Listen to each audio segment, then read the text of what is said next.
Malaysia's youth. They're often seen as the country's most valuable resource. For me, these young people, millions of them, are also the stakeholders or the citizens of Malaysia. They're independent-minded, unconstrained by deeply ingrained societal norms, and hungry for change. I just want equal opportunities for everyone. That's all. People should be measured not by their race but by their intellectual and their ability to lead. Their influence is expected to grow exponentially following a 2019 constitutional amendment which allows more young people to vote. There's something upwards of 2 million people who has never voted before and are also belonging to a younger age group. Will the youth vote transform the contour of Malaysian politics? And can this newly enfranchised voting bloc tip the electoral scales when they cast their ballots?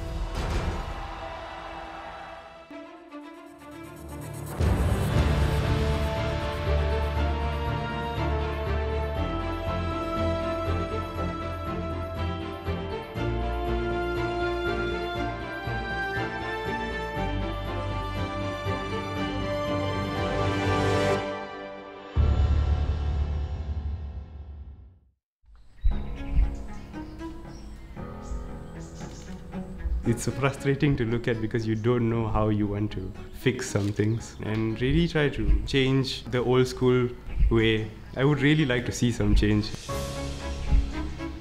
24-year-old Yuvan Sundram has a big dream.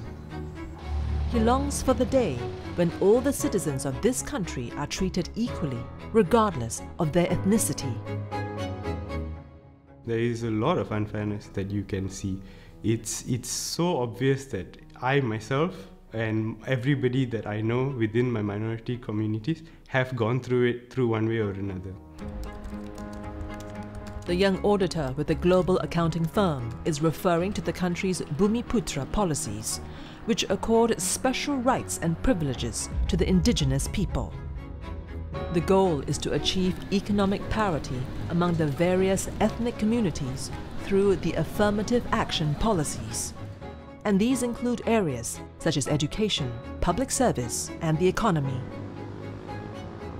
Now that the economy has developed and grown and the disparity has been adjusted, since the problem has been amended, why aren't we innovating the laws to then match that system as well? I think that race-based politics, it's so, how do I put this? It's very old school. I think that if you eliminate race and the element of racism from these factors, it will open up a lot of avenues because people should be measured not by their race but by their intellectual and their ability to lead. So I think a lot of it should come down to your mental capabilities instead of the color of your skin. Yuvan is not alone. Dissatisfaction with race-based policies was cited as one reason behind a surge in the number of young voters in the last 2018 general election. Young voters comprised 41% of total voters then, up from 30% in the previous 2013 election. Research shows that the majority of the youth votes swung to the then opposition Pakatan Harapan. They were partly instrumental in the downfall of the ruling Barisan Nasional government. It was replaced by a new coalition called Pakatan Harapan, an alliance of 4 political parties: PKR, Bersatu, DAP, and Amanah. It was led by former Prime Minister Dr. Mahathir Mohamad. After more than 6 decades in power, BN rule was no more. And it wasn't just non-Malay youths who clamoured for change. A 31-year-old graduate from state-funded Mara College, Azizan Afi, is a self-taught musician. He makes a living doing gigs and writing songs. Afi is among a segment of Malay youths who had grown disillusioned with Barisan Nasional's rule, in particular their brand of race-based policies. I think it ought to be reviewed, and I think you will see that like the one that reaps the benefit of it is mostly just upper class Malays and stuff, and people who are, you know, affiliated to the government instead of who they say it should go to. Because not only this idea is not benefiting people who it should serve, but it is also used as a tool nowadays, as a political tool to stay in power, you know. Afi was among those who voted for Pakatan Harapan in the last 2018 general election, inspired largely by the message of change. The current government at that time has been doing it for like a long time. So to be able to see that shift happening in real time is very empowering. What I wanted to see at that time and what have happened is change is possible, that a change of administration is possible, you know? Because the whole narrative the whole time is like, we cannot let the opposition take power. So wanting to see that the opposition take power and the government, the country didn't crumble to pieces is what I wanted to see at that time. Today, young voters like Yuvan and Afi are a growing influence. Young voters make out around 58% of the country's 22 million voters. With the next elections just around the corner, figuring out what the youths want will be important for any political candidate. Well, the younger Malaysians are one that's more critical, that is consuming information put out by their peers, heavily influenced by social media, and no longer dependent on sources of information that are controlled by the government. So the youth of today is much more independent-minded, more critical-minded, and more focused on their state of being as compared to the other generations of voters that continue to remain in the electoral pool. I think there was a lot of discussions about the youth's role. There was a lot of excitement amongst youths, you know, that they could actually be the game changer in that election. We can see is that some of the concerns amongst youth at that point of time was probably the 1MDB issue. Something that concerns them would be education, jobs, and the bread and butter issues. But definitely there was a lot of excitement. And this is based on anecdotal evidence. But the excitement was short-lived.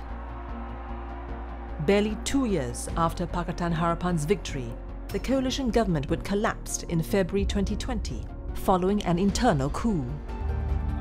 31 assemblymen from its key component parties, Bersatu and PKR, left the coalition and joined forces with their former arch-enemies UMNO and the Islamic party PAS to topple the Nazan administration, a move widely known as the Sheraton Move. Yes, I was disappointed in them. It's like, it's kind of expected in a way that like, that's just how it's going to be. But also I was disappointed that they didn't even try to make it seem like they were trying to do it better. You don't see anything, no change of which were tangible, but I guess it was just the hope that like if we gave them a fair chance at representing over the long run, we could have seen a growth. That if you give the right party the right amount of time, you can see change in the long run. When they were in government, they believed in their own propaganda. And then they failed to understand that you have to govern.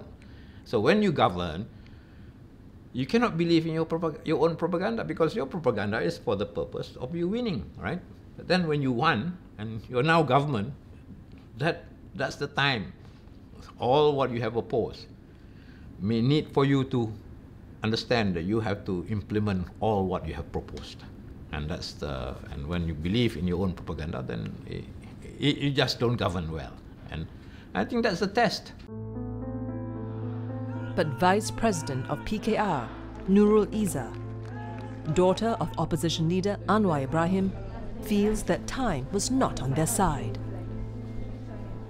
You can't compare 20 months, 22 months of governance with 6 decades in power. Pakatan Harapan wasn't even given a whole term.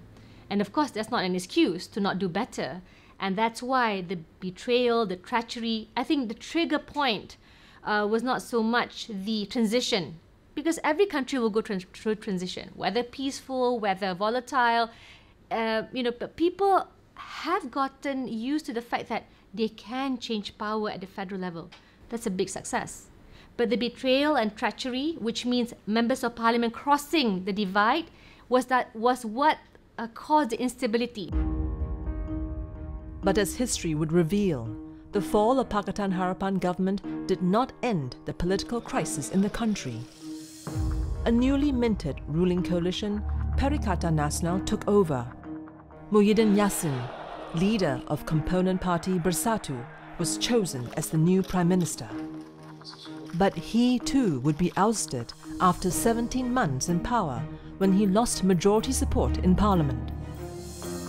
That happened after one of its key component parties, UMNO, withdrew its support for the ruling coalition due to its unhappiness at playing second fiddle to Bersatu.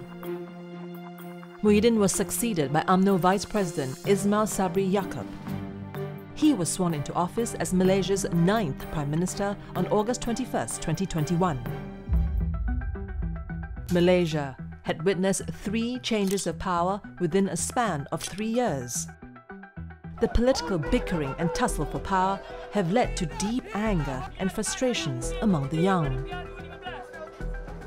There was a general feeling amongst a lot of people that, oh, this is just a game. This is just them playing around, passing hands. So, it was also along the lines of when the pandemic was happening. So we're not concerned about the bigger stuff, this virus is happening.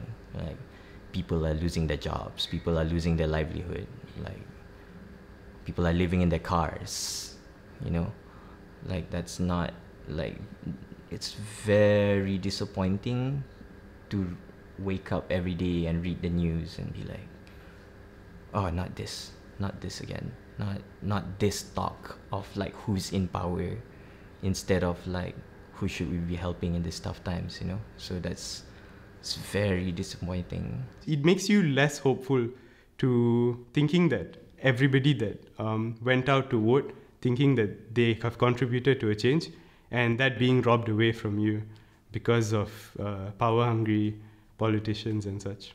I could sense political apathy or unhappiness because of what they saw post-2018. They thought that in 2018, with the government toppled, they could see change. But what they saw was the other way around, and they saw a change of prime ministers 3 times. And it could not lead to any form of political stability and change that they were expecting before 2018. And then came COVID-19 with all the problems of bread and butter, problems of employment, economic problems, socio-economic issues, which I think hindered them from going out to vote. As Malaysia braces itself for the next general election, there is one significant change from 2018. A new law has lowered the voting age from 21 to 18. This has added several million young voters to the rolls. But will they show out with the same enthusiasm at the ballot box? Or has the country's politicking left them disillusioned?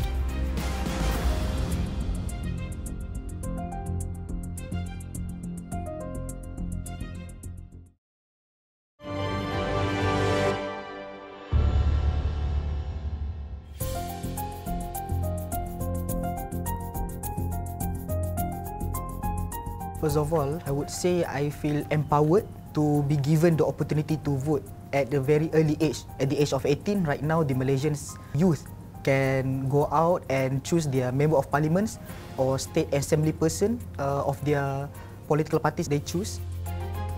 On July 16, 2019, Malaysian Parliament approved a bill to lower the voting age from 21 to 18. Dubbed Undi 18, the constitutional amendment, which took effect in December last year, has now enfranchised 5.8 million new young voters. Had the bill been passed prior to the 2018 elections, 24-year-old Muhammad Alif would have been eligible to cast his ballot. The political science student feels happy that his juniors will get this opportunity in the upcoming elections. For me, these young people, millions of them, are also the stakeholders or the citizens of Malaysia. And because it affects them, hence I think it is important for them to have a say, even at early age. Hence, I think it is important for us to have a say in whatever policies that will somewhat give some major influence in our life. And I think another thing is to provide some opportunity for this youth to be more politically involved. Younger voters certainly make up a very big block. If we look at it from a wider perspective, the voters that are age 40 and below, they make up 56% of the electoral roll. If we look at those people who are 18 to about 25 voting for the first time, that's more than 2 million people altogether. So that alone is close to about 10% of the electorate, people who are voting for the first time. If we expand that to those who have been eligible but not voting before, that list increased to nearly 40% of the electorate. So very significant block in this upcoming election. This all began in 2016. That was when Tama Pillai and his university mate Kira Yusri founded a student movement known as Undi 18 while they were studying in the US. They felt that compared to the US, there was a lack of political discourse and youth representation in their home country of Malaysia. We were a young country, but there was no space or very limited decision-making space for young people because power, authority and voice was controlled by those who are old. So we thought this was a huge problem. How do we get young people's idealism, our policy preferences and our concerns not just heard, but at the table, at the decision-making seat, right? So I think that was the reason why we wanted to push for the lowering of the voting age so that we had the democratic choice and the ability to influence things from the ballot box. Tharman and Kira started a campaign to lower the voting age from 21 to 18. A couple of years later, then Minister for Youth and Sports Syed Sadiq took up the proposal. He lobbied politicians from both sides of the political divide. He also reached out to members of the public through forums, public engagements and social media. I see a very damaging trend in Malaysia where the voices of young people are often alienated, isolated, young people are treated as subpar and suboptimal, and politics was largely dominated by those who are much, much older. So it's an old, archaic, outdated form of politics where it's about divisions, money, positions. And to me, that's categorically bad for the future of my country. I think one of the best ways to bring change and to reset politics in Malaysia is to tilt the power back in the hands of young people. Why I think that's important? Because now young people will be able to shape politics even better. And after 3 years of campaigning, the Undi 18 passed the lower house of Parliament. It then received royal assent and was gazetted into law on September 10, 2019. All of a sudden, some 1.2 million new voters below the age of 21 were added to the electoral rolls. But whether this will alter election outcomes was put to the test in March this year, during the Johor state election. It was the first time a youth-centric party known as MUDA contested in major elections. MUDA was formed by Syed Sadiq, who had been ousted from Bersatu. The party sought to attract the youth vote with its promise of meritocratic, racially inclusive and policy-driven governance. 27-year-old Amira Aisha was among 7 candidates on MUDA's ticket.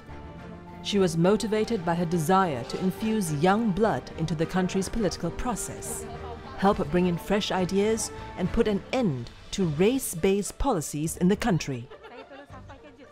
The people at large are ready to change out of the race-based party, but the political parties have to provide those kind of options to them. And if we are stuck in the old ideas, then Malaysians can't move forward. At the end of the day, we are all Malaysians and we are all in this school and we want to move forward together. But then when you are being fed by these kind of racial sentiments, and especially if it's everywhere around you, it's difficult for you to break out of that cocoon. But it's unclear if the expanded youth votes had an impact on the elections, as turnout was 55%. And in the end, it was Barisan Nasional which came out tops. It won the state with a supermajority in parliament, garnering 40 out of the 56 state assembly seats. We've noticed that in the state elections, voter turnout amongst younger people is significantly lower than the older generation, and this hasn't been the case in the last 15 years. We've noticed that the youth vote in Malaysia and the average vote is nearly the same. In fact, in 2018, more young people actually showed up by a couple of percentage points to vote than older people. But I think in this particular election, if there isn't a strong narrative for change, there isn't a strong narrative of a comparative election that can yield significantly dramatic effects, there will be less inclination for younger people to show up to vote. UMNO veteran politician Shahriar Samad instead attributed the BN's victory to the party's efforts in winning back voters. Can't you see how far we have changed? Can you see the changes that happen? I mean, that's why, as I keep saying, sometimes when I'm asked this, has UMNO changed enough? Yeah, don't you think? I said, you look at all the by-elections that's happened, right? The changes that's happened, the candidates that we have put forward, and also for Johor, the participation of younger candidates from Barisan Nasional. It's not just the opposition parties, the other parties that have got young candidates. We also have young candidates. And these changes were the reasons why we did so well. Amira was the only candidate from Muda who won a seat, making her the youngest member of the Johor State Assembly. The party lost all the other 6 seats it contested, but they all achieved at least 1/8 of the votes, the minimum threshold to not lose the election deposits. I think it's a very good beginning for a very low voter turnout election in the midst of a pandemic where a lot of young voters couldn't come back to vote. Hundreds of thousands stuck in Singapore because the borders were not open, and yet we were still able to win 1 seat, recovered all our deposits while being a party which was just registered for 3 months. So I think that's good progress. And when we form Muda, it's not meant to only be a party for 1 election. It's meant to be a party for the next 40, 50, 100 years.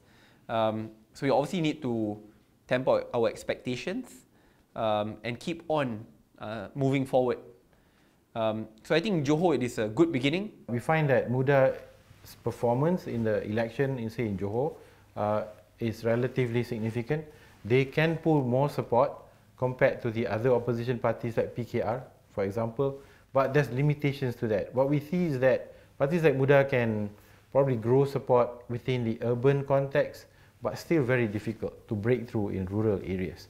And so what's happening is parties like Muda are actually competing for the same block of voters that are likely to vote opposition, but not being able to break into the Malay heartland where it really counts. Afi is one such urban voter. He threw his support behind the opposition at the Johor state elections. He saw his vote as a way of voicing his displeasure at the Malaysian economic situation. There's always talk about like minimum wage and stuff like that, and how it is not viable for the younger generation to actually own a home anymore. There are government implemented plans of like affordable housing and stuff and so on, but it is a lot of it is very Bumiputra centric. A lot of it is very nationalistically driven. You see younger people far more activist oriented. They understand the key issues, especially with regards to their future livelihood, whether it's food security, the ongoing crisis affecting the world, as well as the climate. But younger people, I think, are more emboldened to do something about it because it's their future at stake. because Malaysia, coming out of COVID, has not recovered at the same pace as some other countries. So that will be the number one issue. And that issue will really speak to the heart of the younger people, because increasingly the young people in Malaysia are very frustrated about their economic future. The real tests of the strength and influence of the younger voters, however, will come at the next general election. Will they emerge as the kingmakers? And will identity politics continue to dominate and shape the electoral landscape in Malaysia?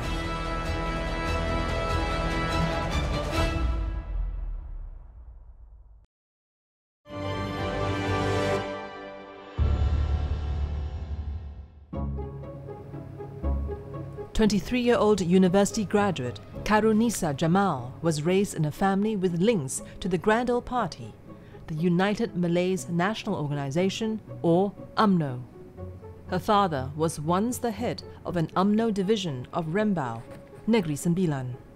Although Karunisa is not an official UMNO member yet, she shares some of the party's ideology, which is to fight for the interests and position of the Bumiputra community.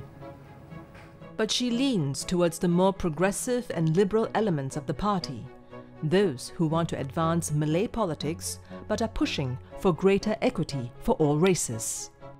It doesn't mean that we should erase the race-based politics, because it has been there and we cannot run from that race-based politics. I mean, like, realistically, we cannot run from that. But we are living in a challenging modern world. So I believe the context also should be different, and I believe that instead of Malaysian youth fight for the special Malay rights, we should fight for the value of equality, meaning that everyone should be served with the basic needs, especially, for example, like education. But achieving such equality could be difficult. For decades, the ethnic Malay majority has enjoyed a special status provided for in the Constitution, a form of affirmative action. This gives Bumiputras preferential treatment in university admissions, public sector jobs, and the awards of government contracts. It's done in a bid to boost their share of the economic pie. Despite these policies creating feelings of injustice among the other ethnic groups, politicians in UMNO and PAS often appeal to the idea of Ketuanan Melayu, or the supremacy of the Malays.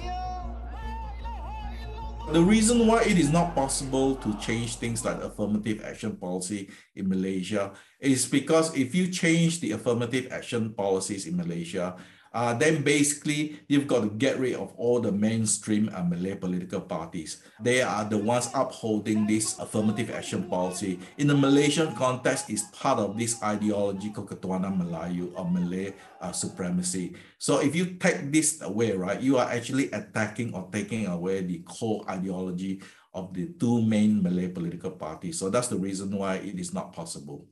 I think that is something which is natural, to attach ourselves to a race, but that doesn't mean that we are racist and we are not being fair and just to other race. And the record shows that we have been very progressive in terms of our ideas, and we are pragmatic in terms of changes.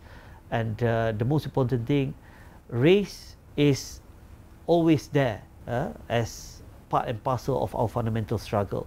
I think they would keep harping on it because as of now and even for the foreseeable future, I think the formula works for them. But the question is, will this formula continue to work among a younger electorate? According to the National Youth Survey conducted by the Merdeka Centre in 2021, more than 9 out of 10 youths want a more inclusive Malaysian identity. The youth, it seems, want the country to be more egalitarian. My opinion on this is that yes, there should be an equal opportunity for every races in Malaysia. Meaning, we should go away with the racial-based policies and should focus more on the need-based policies. Meaning, opportunities or assistance should be given more towards the lower class rather than to a particular race. UMNO leaders like Shahriar Samad claim this is already happening. He points to recent subsidy programs as evidence. I spoke to a professor during the elections campaign, and he said, "Why is your policies all race-based?" I said, "But we have BRIM, which is cash transfers, right? Subsidies, targeted subsidies.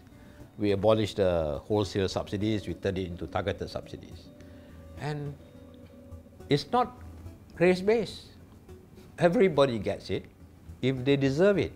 And the classification of the society of Malaysians into B40, M40, and T20, for example, as socio-economic groups, right? It's not race-based. It's based on the needs. I think that's significant, right? It's significant to move away from race to needs. And you have PTPTN, students' loans, also based on needs rather than on race. And change doesn't mean that you have to overturn everything, right? It can be gradual, but it's moving in some direction. Money matters like these weigh heavily on the youths in Malaysia.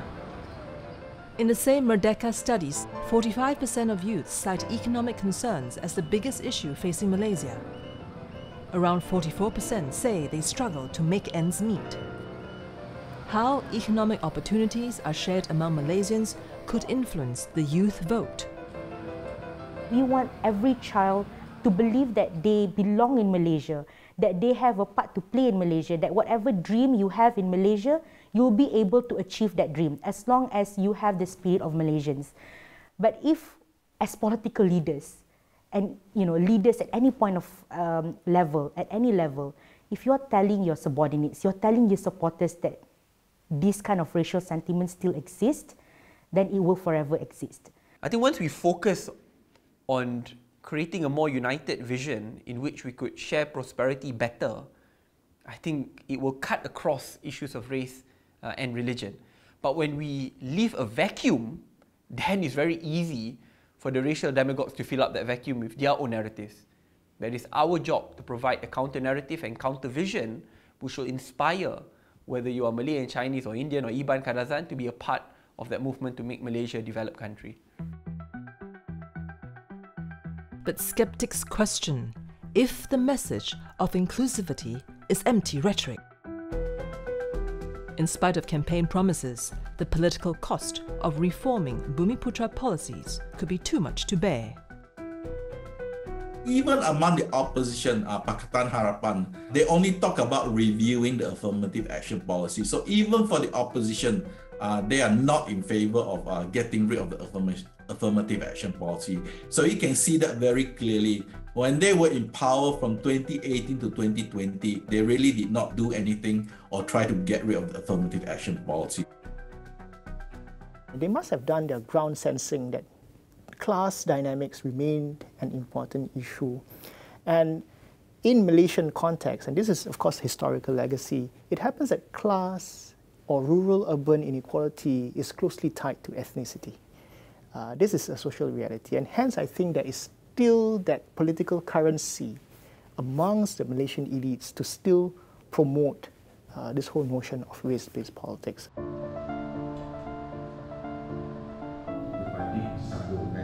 One youth leader believes this change is possible. Adam Adli is the youth chief of PKR, the opposition component party with the most seats in parliament. His party wants to chart a different path from UMNO.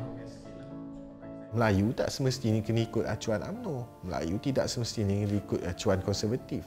Melayu itu boleh jaga budaya, nilai, agama dan sebagainya tanpa jadi hostile, tanpa menimbulkan permusuhan dengan kaum lain, tanpa perlu kita merendah-rendahkan kaum lain. Kita kena melawan arus. Kita tak boleh jadi, kalau kita ikut arus yang dibawa oleh mereka ni, dan satu hari kita hanya akan jadi sama macam mereka lah. Jadi, tak ada perubahan, tak ada reform dalam negara ni maksudnya. But this enthusiasm is not shared by all. They are not going to form the majority. In other words, even if all of them vote in a certain way, and we saw this in Johor, right, they cannot overcome the general voting pattern among the wider public. So the wider public is really driven by identity politics, and increasingly the young people are also driven by identity politics. So the outcome in Malaysia will still be the same. In fact, I'm happy to go on record that if elections are held this year, Barisan Nasional / UMNO will win hands down, not a problem. What candidates conclude about the youth's willingness to upend race-based policies could figure heavily into political strategies come the next elections. But one question remains: will these new voters even turn out at the polls? My take is that increasingly identity politics in Malaysia is changing from Ketuanan Melayu to Ketuanan Melayu Islam, or Malay Islamic supremacy. And increasingly, this ideology is being upheld by the younger people. So even if the younger people get into positions of influence, especially if they get elected in the parliament, I doubt very much that things will change. In fact, it's always been my argument that things will even get worse and more complicated for the minorities in Malaysia, because on top of Ketuanan Melayu, Malay supremacy, now we have Ketuanan Islam, Islamic supremacy.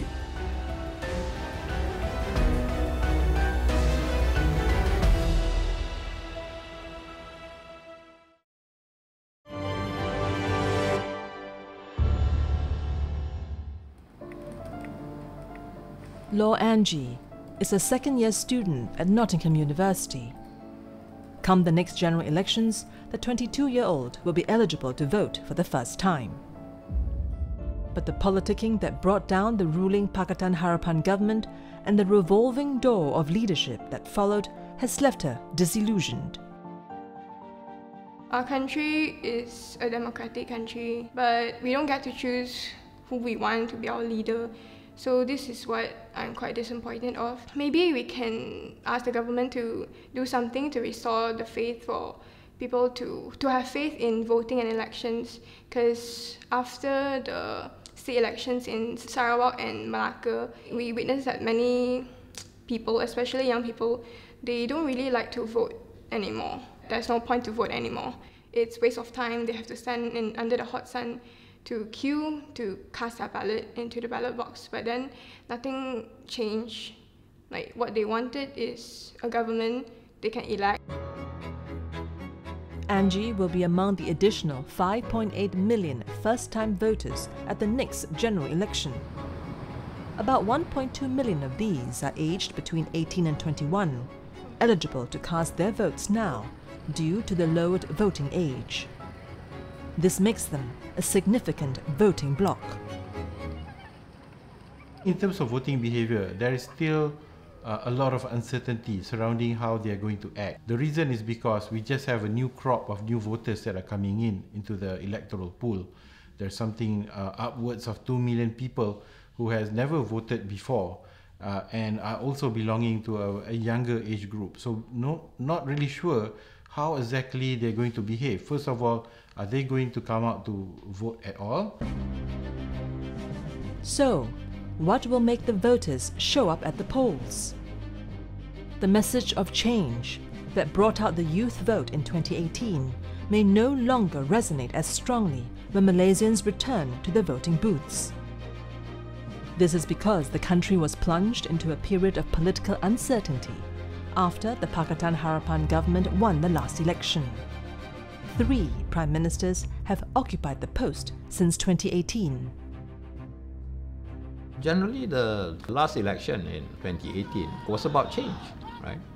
And I think everybody, if I use the paraphrase it in a different way, everybody say, let's buy a new car, for example, let's change and have a new car, right? And they all decided we must have a new car. And I think in the end, what happened is that they're finding out that the new car does not work as well as the old car. And there is also a coming back to the tested and tried model of a car. You know, if I use the car as an example, well, I mean, everybody is interested in change. You want to have something new, but getting the new doesn't mean that the old is useless. one thing for sure, you need a stable government. And I don't think a stability is inside the government right now. But I believe, for example, in UMNO itself, in Barisan Nasional, we are fighting for stability. This is what we have been fighting for. It is quite clear if you look at the state elections held so far, Melaka, Johor and Sarawak, people are looking for political stability. And that is the only product UMNO can sell. UMNO's mantra is that we have ruled Malaysia, although there are lots of problems, but by and large, we have political stability for 60 years until 2018. So basically, they're selling the product that, if you vote for us, you will get a stable Malaysia. But the problem is, among the young people, they probably won't buy the argument about political stability. What the young people want is actually more opportunities, especially high-paying jobs, better career prospects. The economy is one issue that could stir political passions and drive voter turnout. In July this year, hundreds of students from the International Islamic University staged a protest over rising costs of living. Student Union leader Muhammad Alif was among those who led the peaceful assembly. Those are the complaints that I receive every day, saying that some of them could not afford, some of them have to choose between what to eat or whether to eat now or then, just because they don't have enough money to cover all food expenses. It's quite a big issue in Malaysia, and yet I don't see that the government is actively trying to solve this issue. Hence, we take it to the streets because we see that if we make a more radical approach compared to merely a discussion, but by taking it to the streets, the government would have to listen to what we demand from them. Another issue that energized voters in 2018 was the perceived corruption among the leaders of UMNO. In particular, former Prime Minister Najib Razak was accused of appropriating billions from the state fund, 1MDB. But some UMNO leaders implicated in the corruption scandal still serve in the Dewan Rakyat. And voters like Angie could be motivated to vote to prevent the party from returning to power. Because they voted him or her to become a leader, to lead the country in a positive way, but the leader betrayed the Rakyat by corruption, by this and that, by many scandals, so I don't think it is appropriate or reasonable for us to choose them again. Shahriar Samad is among those facing money laundering allegations. Presently, he has decided not to contest at the next general election, and he's calling on other tainted UMNO representatives to do the same. They have to look also at the advantages if they do not stand. It's not just for themselves, right? It's also for the party, the benefits to the party if they do not offer themselves as candidates. I think they are rational individuals. They can think for themselves and they understand the politics better, and both of them can have a different role, a similar, not unimportant role, but a significant role in the country's politics, in the country's governance, even if they're not candidates. But others in the party disagree. Dr. Wajdid, for one, believes that due process should be left to the courts rather than the ballot box. When we talk about justice, we have to allow the whole process to follow, and until and unless he is proven guilty by the highest court of federal court, and we are not there to judge his whether he is guilty or not. But as UMNO has proven in the past, we never defended our leaders who are found guilty after the whole process of justice has taken place. But let the court and let the whole process completed, then only we made our judgment. And the court has pronounced its judgment on former Prime Minister Najib Razak. He has begun his 12-year prison sentence after the appeals court recently upheld his guilty verdict. Some analysts think UMNO could use this to spur their supporters at the polls. I think this is an opportunity for UMNO to say that it does not interfere in the courts are free, and that if somebody is found guilty, even though if it's a former party president, so be it. But we have to move on. So I think this will be an opportunity for UMNO to communicate to the masses, saying that it is a clean party, and this is different from what the opposition is accusing them. Regardless of what issues matter to young voters, there is one strategy that many political parties have adopted to woo the youth bloc: fielding younger candidates. The most recent state elections was a case in point. Particularly in three states elections, namely Sabah, Johor and Melaka. In Melaka, for example, 87% new faces were presented as candidates, while in Johor, more than 79%. This is something which has never happened before, and which we feel that is necessary to adapt with changes. As for the largest opposition party, PKR, veteran politician Anwar Ibrahim still remains the face of the party.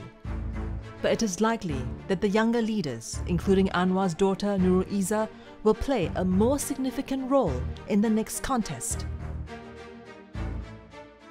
In any change that is meaningful, that is impactful, it always depends on an entire generation. So for me, once I fulfill this mission, together with Rafizi and a few others, we do what we can. It's a mission. The mission and the agenda and the country is bigger than who you are. So after you perform that, your job is to make sure you identify the next pool of talent that care, that are sincere, that also carry that particular mission forward. And then of course, our challenge is to make sure people, voters, are encouraged, are convinced, are persuaded to be part of it, because that part of the equation is most crucial.